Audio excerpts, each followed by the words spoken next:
현재 인류가 발견한 우주에서 가장 경이로운 별 중에 하나가요, VY 행성이라고 하는 별이 있습니다. 지구에서 대략 한 5천 광년 정도 떨어진 큰 계자리에 속한 이 붉은 별의 초대 극성이에요. 엄청나게 큰 별이에요. 직경이 무려 28억 킬로미터입니다. 28억 킬로미터예요.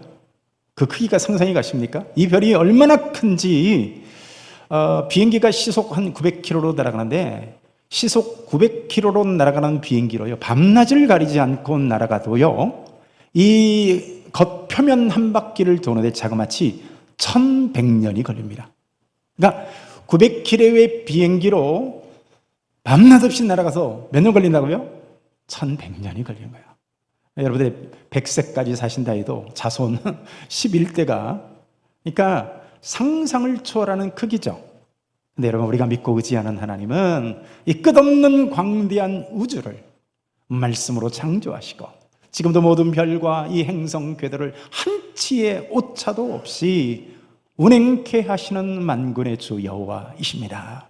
자, 우리는 이렇게 전능하신 하나님께서 내 인생을 다스리심을 우리는 머리로는 믿어요.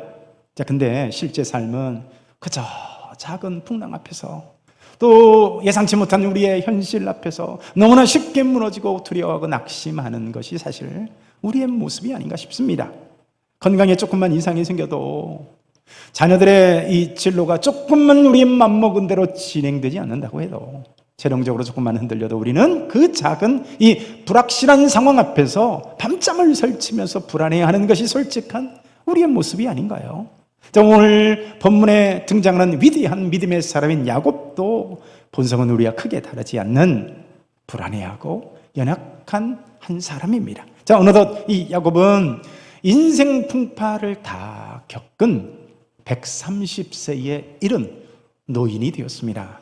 자, 사람은요, 나이 들고 기력이 쇠할수록 어떤 새로운 모험보다 어떤 익숙한 환경, 안정을 추구하는 것이 보편적입니다. 자, 근데 야곱이 머물던 가나안 땅에요, 생존을 위협케 할 만한 엄청난 기근이 몰아닥쳤습니다. 자, 그 절망 한가운데서 까마득히 옛날에 죽은 줄만 알았던 그 사랑하는 아들 요셉이 살아있을 뿐만 아니라 그 애굽이란 이집트의 총리가 되어서 아버지를 초청하고 있다는 소식을 듣게 된 거예요.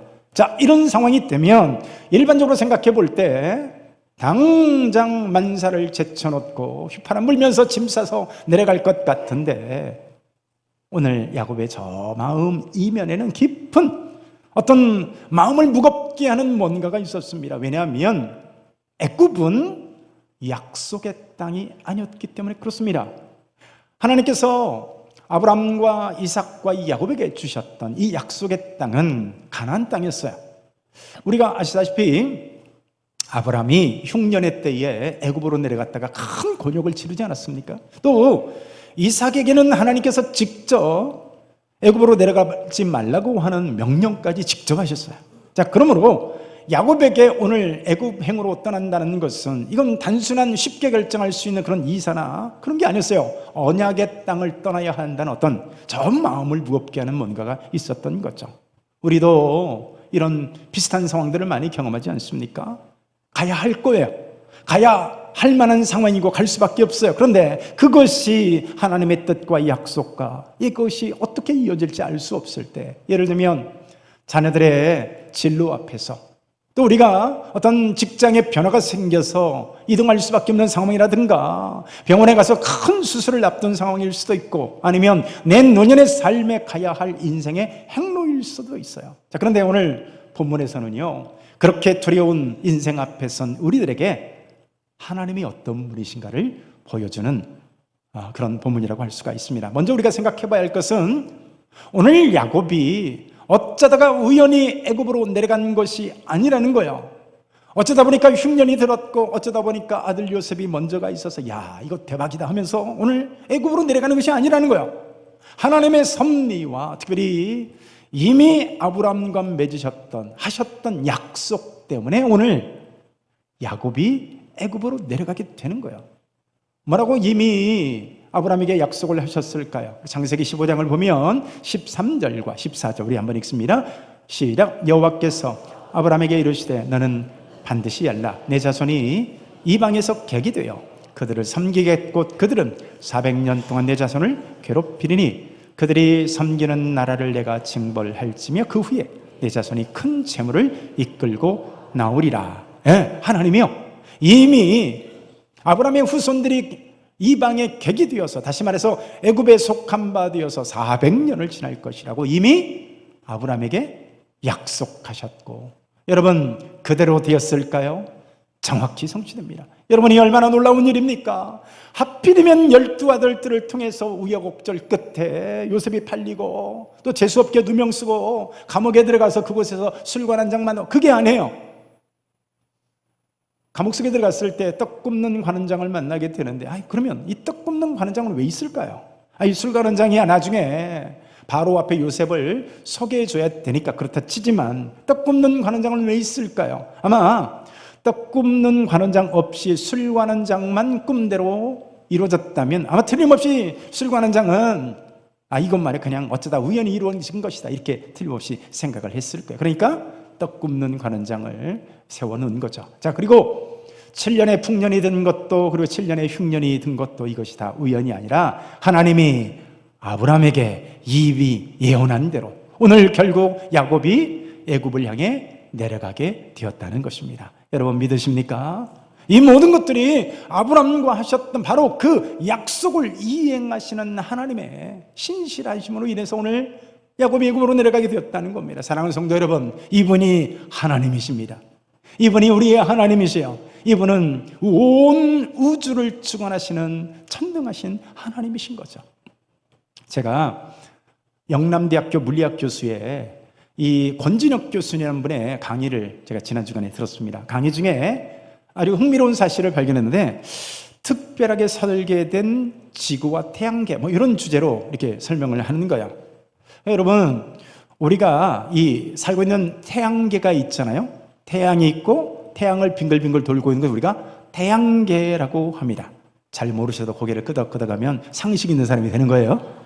그런데 태양을 중심으로 수금지와 목토천의 명, 이 명은 떨어져 나갔어요. 지금은 명왕성 우리 태양계가 아니라고. 그러니까 수금지와 목토천 해인데, 자, 우리 살아가는 태양계에 목성이라고 하는 큰 별이 있습니다.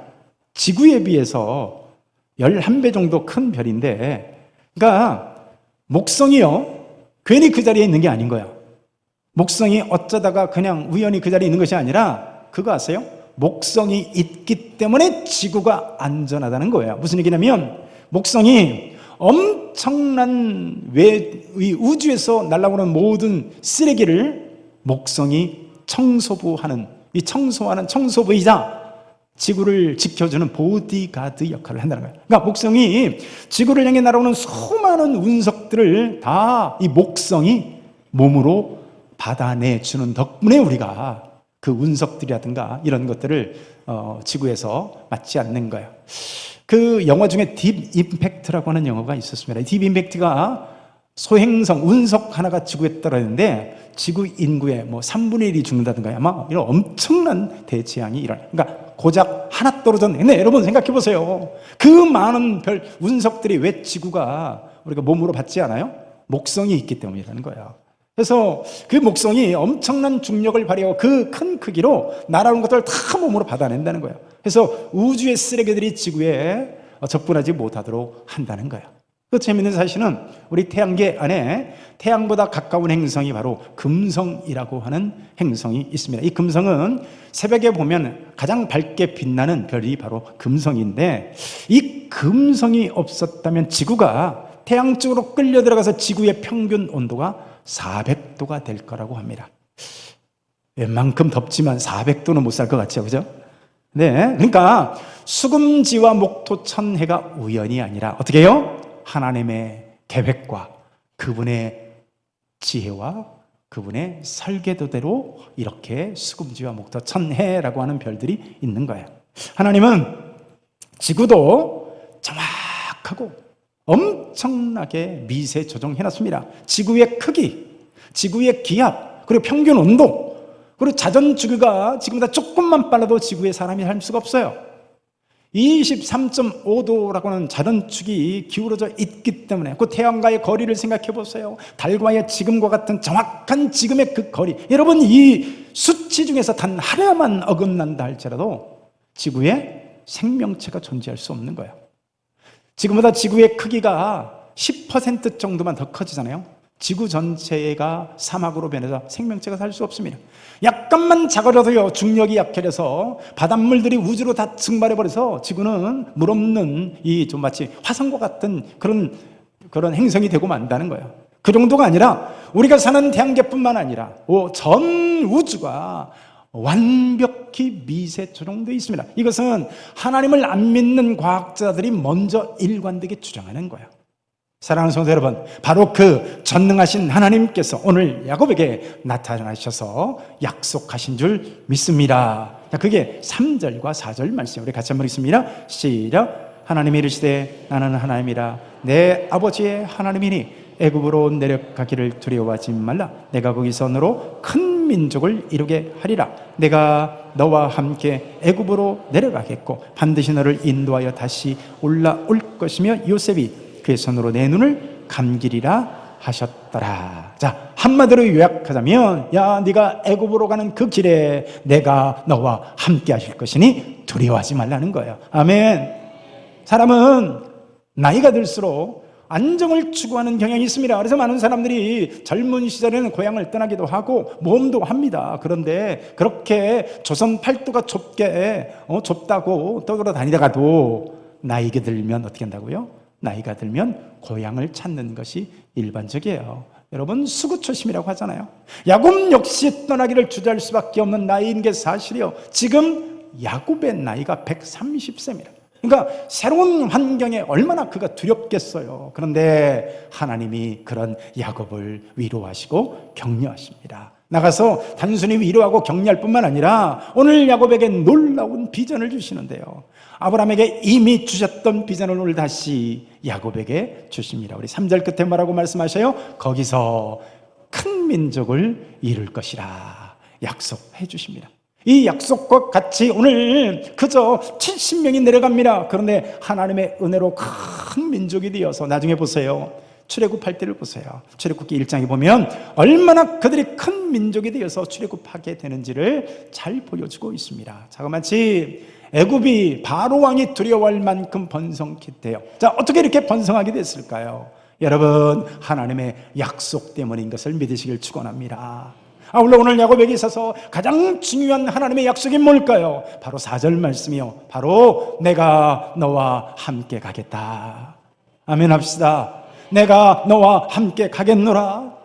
두렵고 알 수 없는 미래로 인해서 불안하지만 야곱이 오늘 애굽을 향해 내려갈 수 있었던 것은 바로 이 하나님의 약속이 있었기 때문입니다. 여러분, 우리의 인생에도요, 아무도 나와 함께하지 않는 것 같다 할지라도 하나님이 함께 하시면 그 길은 반드시 복된 길, 승리의 길 될 줄로 믿습니다. 야곱에게만 함께 하실까요? 아니요, 그 하나님이 바로 우리의 아버지 하나님인 것을 믿으시길 축원합니다. 야곱이 70명의 가족들과 함께 애굽으로 내려가는데 하나님 한 분이 동행하심이 그 70명 가족들보다 더욱 든든한 존재였던 거예요. 또 하나의 약속을 보세요. 참 꿈 같은 약속을 하는데 어떤 약속을 하십니까? 잃어버린 줄 알았던, 이미 죽은 줄 알았던 요셉이 너의 눈을 감겨줄 것이래요. 여러분, 하나님의 은혜가 아니면 있을 수 없는 일이에요. 자, 그런데 오늘 본문에서 놀라운 것은 뭐냐면 야곱이 곧장 애굽으로 내려가지 않는다는 사실이에요. 1절을 보세요. 야곱이 브엘세바에 이르러서 하나님을 향하여서 희생제사를 드린 것을 보게 됩니다. 여기 브엘세바가 어떤 곳일까요? 이 브엘세바는 아브라함이 그리고 이삭이 하나님을 향해서 예배했던 믿음의 자리였습니다. 아브라함은 그곳에서 여호와의 이름을 부르게 되었고 이삭도 역시 바로 이 브엘세바에서 제단을 쌓고 장막을 쳤던 자리였어요. 그런데 그 손자인 그리고 아들인 야곱도 바로 그 자리에서 하나님을 향하여서 예배로 나가는 거야. 약속의 땅을 떠나기 전에, 애굽이라고 하는 풍요의 땅을 떠나기 전에 먼저 믿는 하나님께 예배한 줄 믿습니다. 하나님의 사랑 가운데 거했던 모든 이들을 보면 한 가지 명백한 공통점이 있는데요. 바로 그것은 예배를 사랑하는 자들이었다는 거예요. 아담이 그랬고 아벨과 노아와 아브라함이 그랬습니다. 아니, 모든 하나님의 사랑을 입은 모든 믿음의 사람들이 한결같이 예배를 사랑했고요. 바로 예배자의 삶을 산 것을 믿으시길 축원합니다. 그래서 오늘 야곱도 예배하는 거예요. 바로 부모에게서 물려받은 신앙입니다. 아브라함의 삶을 보면 이 아브라함은 가는 곳마다 하나님께 예배를 먼저 드렸습니다. 또 그 아들 이삭이 그랬고요. 이제 그 믿음을 이어받아서 야곱이 예배자의 삶을 사는 거예요. 하나님이 오늘 야곱에게 나타나셔서 말씀하시는데 언제 말씀하셨는지 아세요? 하나님께 예배를 드린 직후의 그날 밤에 이상 중에 말씀하신 거야. 이게 우연일까요? 아닙니다. 하나님은 오늘 또 예배하는 자를 찾으시는 것을 믿으시기를 축원합니다. 성경을 보면 예배할 때 하나님께서 만나주시고 응답해 주신 케이스는 너무나도 많아요. 솔로몬이 일천 번제를 통해서 하나님께 나갔을 때 그 밤에 하나님께서 솔로몬에게 말씀하십니다. 시편 20편도 보면 2절에서 성소에서 너를 도와주시고 시온에서 너를 붙드시며, 어디서 너를 도와주신다고요? 성소에서입니다. 이 성소가 무엇을 의미할까요? 그렇습니다. 예배하는 바로 그 성소에서 하나님이 응답하시고 하나님이 도우시겠답니다. 여러분, 우리 자녀들로 하여금 이 예배가 이어질 수 있도록 하는 것이 바로 우리의 영적 진정한 유산인 것을 믿으시길 축원합니다. 언뜻 보기에는 점수 몇 점 더 올라가는 거, 조금 더 유명한 대학에 들어가는 거, 그것이 부모가 자녀에게 할 수 있는 최선인 것 같지만, 그러나 여러분, 예배가 이어질 수 있도록 하는 자녀를 향해서 그 아름다운 신앙이, 그 가정의 가문이 복된 가문이 되고 개인이 되는 것입니다. 성경을 보세요. 예배를 소홀히 하는 사람 치고 복된 삶을 산 것을 본 적 있나요? 산에 가서 물고기 찾는 것 똑같은 거예요. 예배를 성공하는 것이 진정한 성공인 것을 여러분 믿으십니까? 결코 예배를 소홀히 하는 인생이 되어서는 안 되는 거예요. 홈리와 비느하스라고 하는 사람이 있습니다. 대제사장의 아들들이었어요. 그런데 이들은 예배를 소홀히 여기고 만홀히 여기고 멸시하다가 저주를 받고 말았습니다. 그 아버지 엘리의 문제가 뭐였을까요? 자녀들이 예배를 소홀히 하고 예배를 멸시하고 있는데 그 내버려 두는 거예요. 그러다 그 온 집이 멸망하고 말았습니다. 아담 이후로부터 성경은 크게 두 부류의 흐름을 보여주고 있습니다. 그것이 뭐냐? 예배하는 인생이냐, 그렇지 않은 인생이냐요. 아벨은 예배의 성공자였습니다. 그리고 이 아벨의 이 예배하는 믿음이 그 아들 세세게로 이어지는데, 그래서 세세 가문은 예배하는 가문으로 세워집니다. 창세기 4장 25절과 26절을 봅니다. 시작. 아담이 다시 자기 아내와 동침함에 그가 아들을 낳아 그의 이름을 셋이라 하였으니 이는 하나님이 내게 가인이 죽인 아벨 대신에 다른 씨를 주셨다 함이며, 셋도 아들을 낳고 그 이름을 에노스나 불렀으며 그때의 사람들이 비로소 여호와의 이름을 불렀더라. 아멘. 여기 여호와의 이름을 불렀더라가요, 하나님께 예배하였더라예요. 가인이 자기 욕망대로 살면서 사람을 예배하는 인생을 사는 반면에 아벨과 그 믿음의 후손 셋은 여러분 하나님께 예배하는 삶을 산 줄로 믿습니다. 그래서 이 세상에는 두 부류의 인생들이 있는 거예요. 예배하면서 하나님을 만나 하나님을 섬기는 부류와 반대로 나를 섬기면서 나를 예배하면서 세상과 돈을 섬기면서 살아가는 이 두 인생의 부류가 있는 거예요. 자, 그러므로 우리도 역시 어떤 중요한 결정을 앞두고 있다면 야곱과 같이 먼저 예배자로 서야 할 줄 믿습니다. 집을 살지, 직장을 옮길지 말지, 사업을 시작할지, 자녀의 진로를 어떻게 결정할지, 단순히 그냥 인터넷 찾아보고 사람들 만나서 물어보기 전에, 손익계산을 따져보기 전에 어떻게 해요? 하나님께 예배자로 서야 할 줄로 믿습니다. 오늘 예배를 통해서 야곱이 하나님께 나갔을 때 하나님이 야곱에게 들려주셨던 가장 놀라운 말씀은요, 이거였어요. 내가 너와 함께 애굽으로 내려가리라. 아멘. 내가 너와 함께 가리라요. 할렐루야. 야곱에게는 12명의 아들들과 손자들과 수많은 가축들이 있었지만 오늘 애굽행에 있어서 야곱이 복된 이유가 뭐예요? 그 모든 것보다 하나님이 친히 함께 동행하신다는 것이었습니다.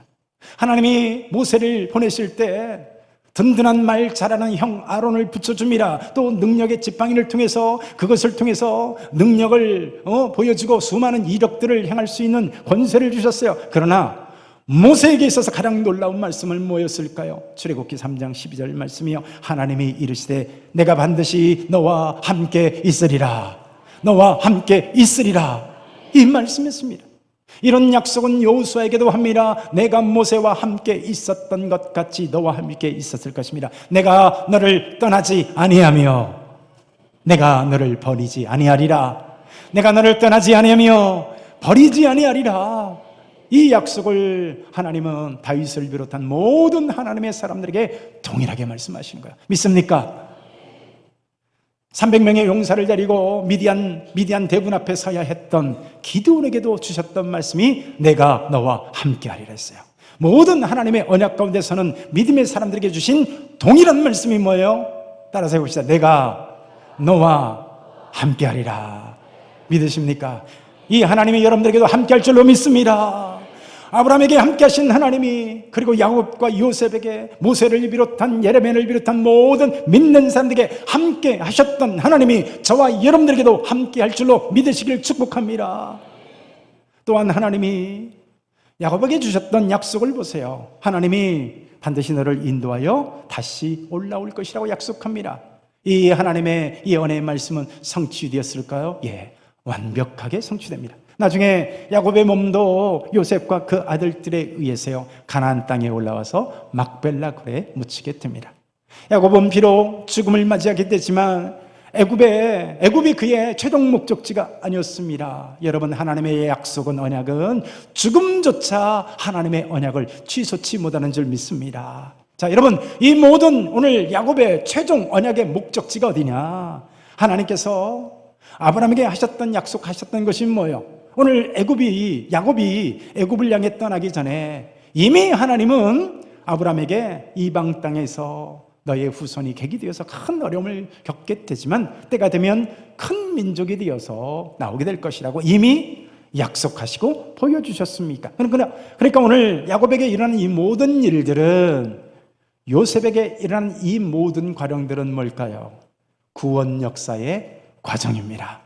하나님의 섭리를 이끌어가는 구원 역사의 과정인 거예요. 그러니까 그냥 어쩌다가 우연히 요셉이 형들의 시기로 애굽으로 내려간 것이 아니고요, 또 야곱이 오늘 어쩌다가 우연히 애굽으로 내려가는 것이 아니라 모두 다 하나님의 거대한 구원 역사의 과정 속에서, 섭리 속에서 일어나는 것을 믿습니다. 이 아브라함에게 주신 후손의 약속은요, 마침내 여러분 예수 그리스도에게서 꽃을 피우게 됩니다. 이 약속을 지키기 위해 하나님의 아들이 친히 우리 가운데 오신 거야. 오늘 야곱에게 내가 너와 함께 내려가겠다라고 말씀하셨던 하나님이 임마누엘로 예수 그리스도를 통해서 우리 가운데 오신 줄 믿습니다. 예수님은 단순히 저 보좌 가운데서 고난받고 있는 우리에게 그저 단순히 힘내라고 외치시는 분이 아니에요. 공생애를 지나시는 예수님의 모습을 보세요. 배고픔과 눈물과 배신과 억울한 재판과 심지어 죽음까지 몸소 통과하십니다. 그리고 우리 예수님은 마침내 가장 낮은 자리인 십자가에 임하셨어요. 우리가 눈물 짓는 인생의 고난은 물론이고요, 심지어 결국 맞이하게 되는 죽음의 자리를 위해서 우리 예수님이 기꺼이 십자가를 지셨던 것입니다. 마태복음 27장을 보게 되면 십자가에 달리신 예수님을 향해요, 예수님의 대적자들이 십자가 밑에서 조롱을 하는데 42절에 그가 남은 구원하였으되 자기는 구원할 수 없도다. 그가 이스라엘의 왕이로다. 지금 십자가에서 내려올지어다. 그러면 우리가 그를 믿겠노라. 이렇게 말하는 거예요. 열받지 않나요? 이 말을 듣을 때 분노가 느껴지지 않나요? 저는요, 제가 고등학교 처음 다니면서 예수를 믿을 때 예수님의 이 말씀 장면을 보면서 막 분노를 느껴서, 아니 지금 예수님이 누구 때문에 십자가에 매달려 있는데, 아니 예수님 당장 내려가셔서 박살내고 저들을 그냥 벌을 주시지 어떻게 그렇게 한마디 대꾸 없이 그렇게 무기력하게 죽으실 수가 있는가? 저는 굉장히 답답하게 느꼈어요. 예수님은 왜 십자가에서 내려오지 않고 그냥 매달려 계셨을까요? 왜 그냥 죽으셨을까요? 그 자리에서 하나님의 심판을 받아 저와 여러분들을 위해 영원한 진노의 자리를 대신하기 위해서였습니다. 만약에 예수님이 그 말을 듣고 못 참고 십자가에서 내려오셨다면 저와 여러분들의 죄는 어떻게 됐을까요? 그래서 예수님은 그 심판의 자리를 대신하기 위해서 그 억울한 소리를 들으면서 당장 12 영을 더 통원할 수 있는 분임에도 불구하고 내려오시지 않고 십자가에서 죽으셨습니다. 죄의 삭은 사망인데 죄 없으신 예수님이 우리의 영원한 죽음을 대신하시기 위해서 죽으시고 사흘 동안 무덤에 계셨던 거예요. 자, 그렇게 약속을 성취하심으로 예수님께서 십자가상에서 뭐라고 말씀하셔요? 다 이루었도다를 말씀하십니다. 오늘 야곱이 애굽으로 내려가는 것은 이 모든 약속을 성취하는 중간 과정입니다. 2000년 전에 아브라함에게 하셨던 약속이 아브라함을 지나 이삭을 지나 그리고 오늘 야곱을 지나 400년 뒤에 한 민족이 탄생되어지는 성취로 이어지고요. 10가지 재앙을 통해서 출애굽이라는 기적을 통해 12지파를 세우시고 그런 어중이 떠중이를 데리고 가나안 땅에 입성하게 만들어서 다윗 왕을 세우시고 그 아들 솔로몬을 통해서 성전을 세우십니다. 그리고 그 성전이 보여주는 실체가 뭐예요? 바로 예수 그리스도의 십자가인 거예요. 다시 1000년의 역사를 지나 마침내 약속대로 예언하신 대로 베들레헴에 그리스도가 탄생한 줄 믿습니다. 그리고 마침내 십자가의 가장 낮은 자리까지 우리 주님이 내려가셨어요. 그러나 여러분, 하나님은 성경대로 약속하신 대로 그리스도를 죽은 자 가운데서 다시 일으키신 줄 믿습니다. 사랑하는 성도 여러분, 이 하나님의 약속을 붙드시길 축복합니다.